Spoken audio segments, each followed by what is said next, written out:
இரட்சகராகிய இயேசு கிறிஸ்துவின் நாமத்தினாலே உங்களுக்கு என்னுடைய அன்பின் வாழ்த்துக்கள். இன்றைய நாள் தியானத்துக்காக தேர்ந்து கொள்ளப்பட்ட வேத வசனம் யோவான் எழுதின சுவிசேஷம் 4வது அதிகாரம் 34வது வசனம்.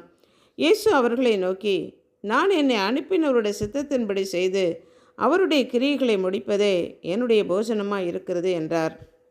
பிதாவின் சித்தத்தை நிறைவேற்றி முடிப்பதே தன்னுடைய போஜனம் என்று ஆண்டவராகிய இயேசு கிறிஸ்து சொன்னார். நமக்கு ஆகாரம் இல்லை என்றால் பலவீனமடைந்து நாளடைவில் மரித்து போகும் நிலையை அடைவோம். ஆகாரம் எப்படி நமக்கு இன்றியமையாததாக இருக்கிறதோ அதே போல பிதாவின் சித்தத்தை ஆண்டவராகிய இயேசு கிறிஸ்து நிறைவேற்றி முடிப்பதே அவருக்கு முக்கியமானதாக இருந்தது. பிதாவின் சித்தம் என்ன? பிதாவின் சித்தத்தை நிறைவேற்றவே ஆண்டவராகிய இயேசு கிறிஸ்து மனிதனாக இந்த பூமியில் வந்துதித்தார்.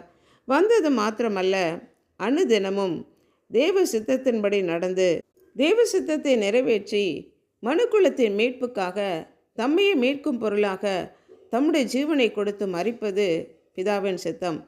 பிதாவின் ஒரே பேரான குமாரனாக இருந்தும் தேவனுடைய சித்தத்தை நிறைவேற்றுவது அவருடைய போஜனம் என்றால் நமக்கு பிதாவின் சித்தத்தை நிறைவேற்றுவது எவ்வளவு முக்கியம்!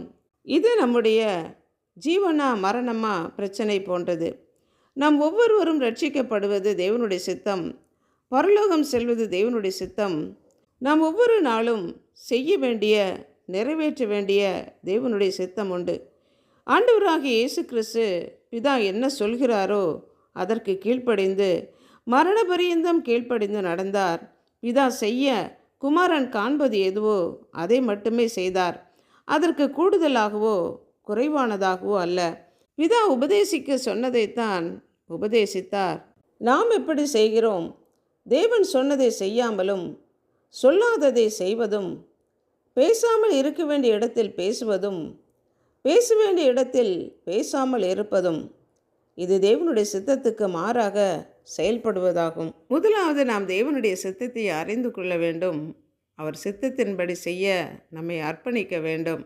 அவர் சித்தத்தை அறிந்தும் அதன்படி செய்யாமல் இருக்கிற வேலையாளுக்கு அநேக அடிகள் அடிக்கப்படும் என்று வசனத்தில் வாசிக்கிறோம். கொலோசையருக்கு எழுதின நிருபத்தில், நீங்கள் எல்லா ஞானத்தோடும் ஆவிக்குரிய விவேகத்தோடும் அவருடைய சித்தத்தை அறிகிற அறிவிலே நிரப்பப்பட்டு சகல விதமான நற்கிரிகளாகிய கனிகளை தந்து தேவனை அறிகிற அறிவிலே விருத்தி அடைய வேண்டும் என்று அப்போஸ்தலனாகிய பவுல் சொல்லுகிறார்.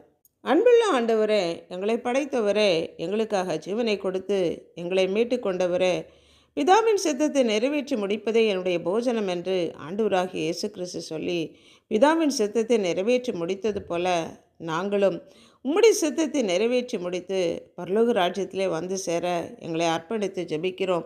தேவனுடைய சித்தம் என்னதென்று நாங்கள் உணர்ந்து கொள்ளத்தக்கதான அந்த உணர்வுள்ள இருதயத்தை எங்கள் ஒவ்வொருவருக்கும் தந்தருளும்படிக்காகவும் அதன்படி செய்யவும் எங்களை அர்ப்பணித்து ஜெபிக்கிறோம்.